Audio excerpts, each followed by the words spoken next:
अस्सलाम वालेकुम। सफ़र की दुनिया में खुशामदीद। मैं हूं ज़फ़र इकबाल और आज हम जो टॉपिक डिस्कस करेंगे वो है हेयर फॉल। ये बहुत ही कॉमन प्रॉब्लम है जो कि मेल और फीमेल दोनों में पाई जाती है। अगर आप इसका सलूशन चाहते हैं तो आप ये वीडियो एंड तक देखते रहें।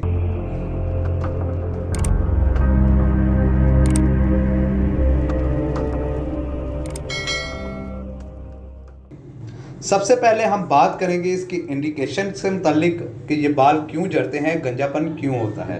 तो बहुत सारे लोग ऐसे हैं जो ये समझते हैं कि गंजापन को टाला ही नहीं जा सकता, लेकिन ऐसा कुछ भी नहीं है। बालों का झड़ना एक बहुत ही कॉमन प्रॉब्लम है जो कि 30 से 50 साल के 58% मर्दों और 12 से 29 साल की 12% औरतों में पाई जाती हैं। बालों के झड़ने की कुछ वजूहात हैं: जेनेटिक प्रॉब्लम, हार्मोनल इम्बैलेंस, बिगड़ी हुई लाइफस्टाइल, गलत डाइट, दवाइयों के साइड इफ़ेक्ट, बालों को कसकर बांधना और बहुत सारे केमिकल वाले प्रोडक्ट का इस्तेमाल करना।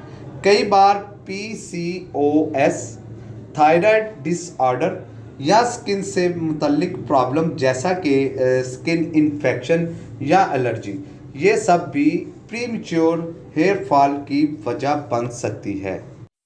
अब हम हेयर फॉल के ट्रीटमेंट की तरफ चलते हैं। हेयर फॉल में बहुत सारी रेमेडीज़ हैं जिसमें कुछ शैम्पू, कुछ स्प्रे, कुछ लोग घरेलू टोटके इस्तेमाल करते हैं। ये सारी चीज़ें इफ़ेक्टिव हैं लेकिन ये टेम्परेरी हैं। इसमें जो लॉन्ग लास्टिंग और अथेंटिक इफेक्ट हैं वो है PRP। PRP is called platelet rich plasma. ये मोस्ट इफेक्टिव ट्रीटमेंट है। इसमें हम आपका ब्लड लेते हैं। इस ब्लड में हमने ग्रोथ फैक्टर निकालने होते हैं। वो ग्रोथ फैक्टर जो हम आपके जो स्कैल्प हैं उसमें इंजेक्ट करते हैं।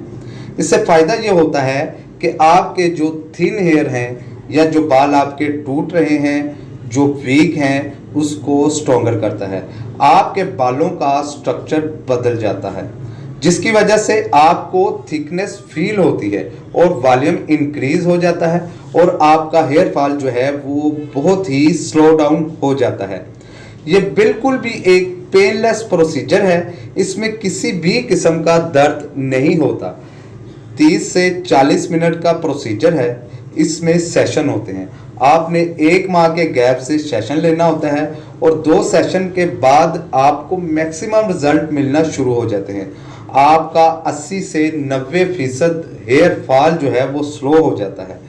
PRP प्रोसीजर के दौरान हम सबसे पहले पेशेंट का ब्लड लेते हैं। तकरीबन 30 cc ब्लड लेने के बाद हम उस ब्लड को सेंट्रीफ्यूज करते हैं। सेंट्रीफ्यूज के दौरान हमने वाइट सेल निकालने होते हैं और उन वाइट सेल में से हम प्लेटलेट को अलहदा कर देते हैं। जो आपके प्लेटलेट होते हैं उसके अंदर ग्रोथ फैक्टर होते हैं। इनके वाल्स के अंदर हम एक्टिवेटेड डालते हैं। एक्टिवेटेड डालने के बाद उसको एक्टिवेट करते हैं। आपकी PRP रेडी हो जाती है। अब हमने इसको इंजेक्ट करना होता है। इंजेक्ट करने से पहले हम मरीज के सर में सुन्न करने वाला इंजेक्शन लगाते हैं जिसे लोकल एनेस्थीसिया कहते हैं। इसके लगाने से आपका पूरा स्कैल्प सुन्न हो जाता है और इसके बाद PRP गन से इंजेक्ट करते हैं। ये टोटल 30 से 40 मिनट का प्रोसीजर है। बिल्कुल पेनलेस है। इसमें किसी भी किस्म का कोई भी मसला नहीं होता। ये करवाने के बाद आप फौरी तौर पर ड्राइव कर सकते हैं। आपको पेन किलर टैबलेट लेने की भी ज़रूरत नहीं पड़ती। अगर आपको ये मसला है तो नीचे दिए गए नंबर पर राब्ता करके अपनी अपॉइंटमेंट बुक करवा सकते हैं। और अगर ये वीडियो अच्छी लगी हो तो हमारे इस चैनल सफ़र की दुनिया को सब्सक्राइब लाजमी कर दीजिएगा और बेल आइकन को प्रेस कर दीजिएगा। इससे ये होगा कि हमारी हर आने वाली नई वीडियो आप तक बआसानी पहुंच जाएगी। अल्लाह ताला आपका हामी और नासिर हो। अस्सलाम।